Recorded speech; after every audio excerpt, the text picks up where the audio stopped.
Salut! Alors aujourd'hui nous allons faire un petit tour au Boïdet Chez notre partenaire Reptilini pour découvrir plein de boas et de pitons. C'est parti!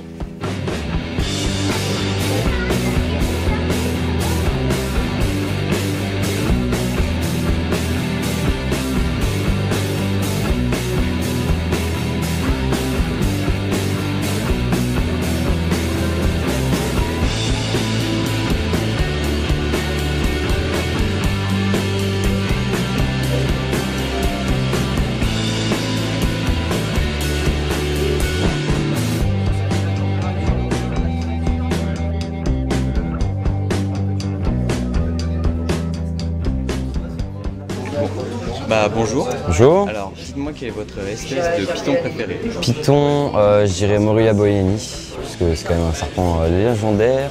On a eu l'occasion de le sortir tout à l'heure. Donc on l'a vu, tout ça, c'était sympa.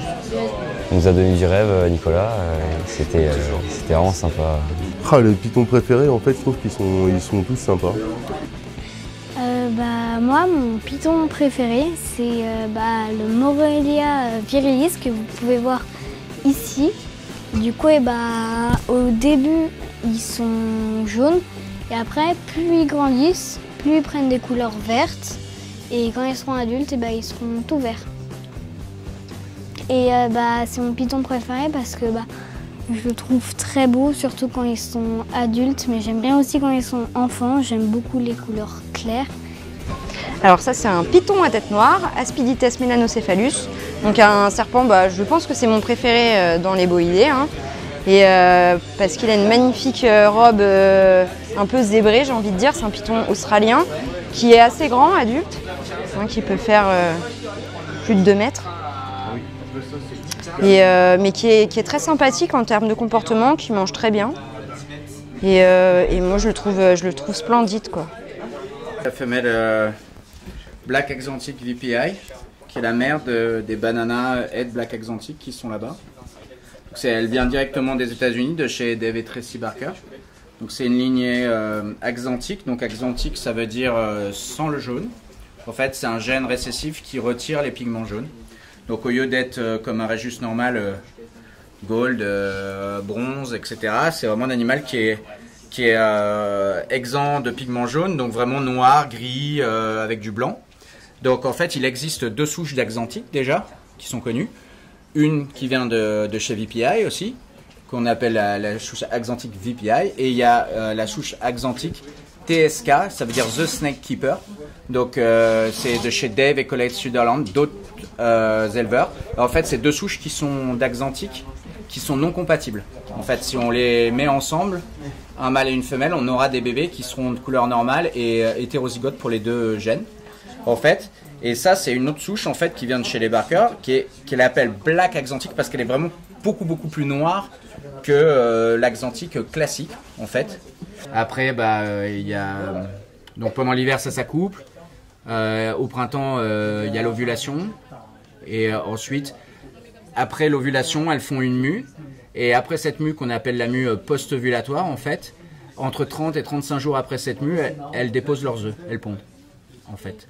Et donc en général les pondes c'est souvent vers avril-mai et donc après les œufs de Rhésus en général ça, comme beaucoup d'œufs de python, ça incube en 60 jours, entre 55 et 60 jours. Donc en général les jeunes ils naissent entre mai, juin, juillet.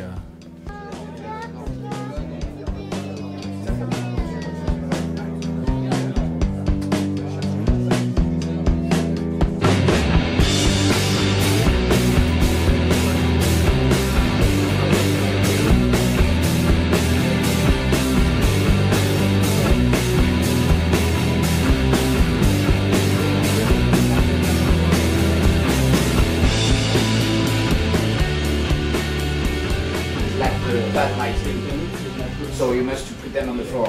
It's all boa constrictor from South and Middle America. So putting a shadow with a this.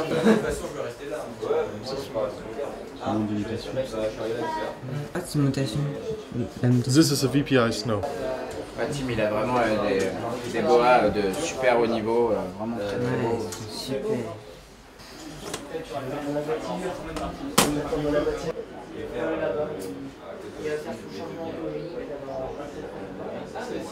This is a VPI snow globe.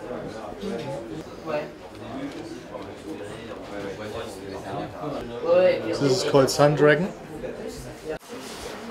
They have an association like young people who take care about reptiles, and they take care about reptiles who people don't want anymore, stuff like that. That's fine. They're really nice. It's really nice, you know. We're showing some animals. Yeah, that's cool.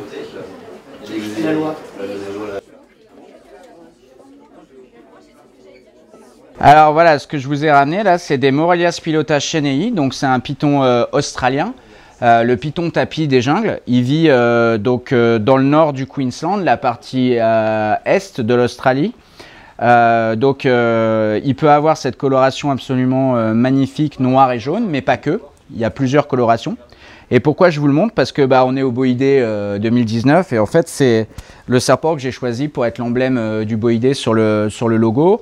Pourquoi? Parce que depuis que je suis tout jeune, j'ai toujours été hyper fan des boïdés, donc des pythons et des boas, mais particulièrement au niveau des pythons, de tout ce qui est python australien. Donc l'Australie, c'est un peu avec l'Indonésie la terre des pythons. Il y a énormément d'espèces, des espèces endémiques. Hein. Le Morelia spilota chenei, il vit que donc en Australie. Même si c'est pas quelque chose d'extrêmement rare, on s'en fout qu'un animal soit rare ou pas, ce qu'il faut c'est l'aimer.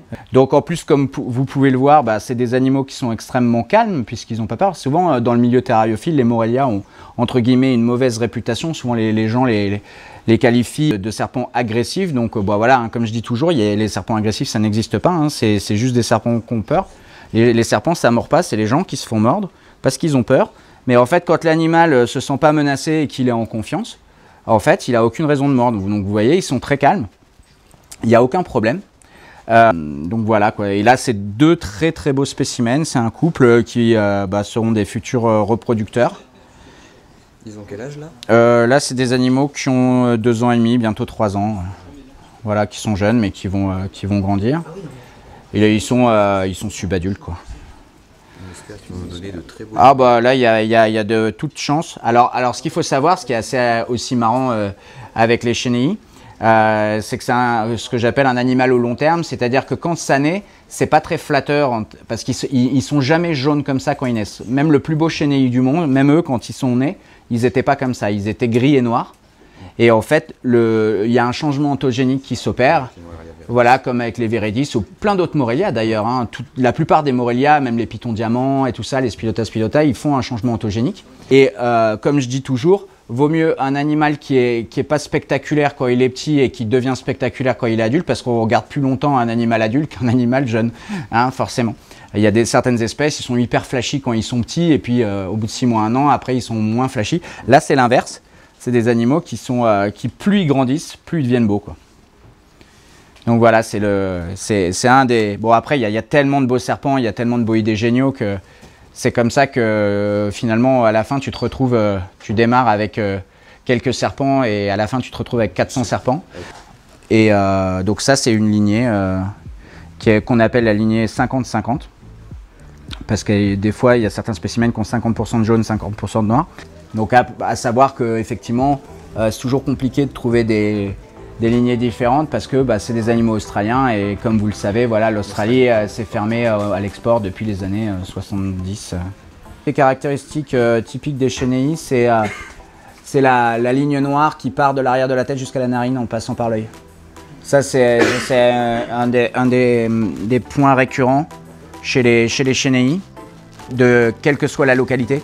Parce qu'il y a pas mal de localités différentes de chenilles, ils n'ont pas du tout tous la même tronche. Donc il faut savoir que dans la tête des gens, souvent des terrariophiles, les chenilles, c'est forcément comme ça. Hyper noir et jaune et tout ça, donc c'est pas vrai, hein. Ça c'est une vision idéalisée.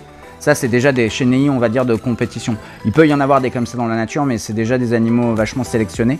Mais en fait, des chenilles, il y en a qui sont vert olive et noir, un peu marron et noir, selon les localités. Un chenille, c'est pas que noir et jaune.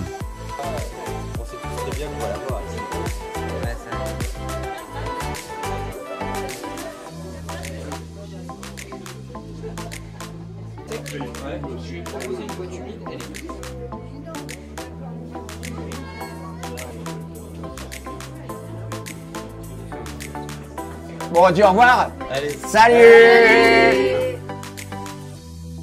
Alors nous tenions à remercier Reptiligne pour le matériel qu'ils nous ont encore offert. Et pour ces super t-shirts du Boïdé.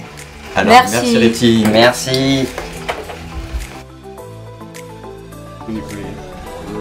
Abel ou moi? Plus Abel. Vas-y. Attends, mais d'où vient cette couleur de cheveux étonnante? C'est la question que tout le monde se pose. J'aime les serpents aussi, mais je préfère les lézards. J'adore l'approche des lézards qu'on peut avoir avec les lézards et notamment les varans. Les varans parce que c'est le lézard le plus intelligent et qu'on peut faire énormément de choses avec, notamment du medical training, du renforcement positif, on peut leur apprendre tellement de choses. En fait, on connaît tellement pas les varans, enfin, on commence à peine à les découvrir. On a découvert il n'y a pas longtemps qu'ils étaient capables de faire des rêves et des cauchemars la nuit et de compter jusqu'à 6. Donc c'est super.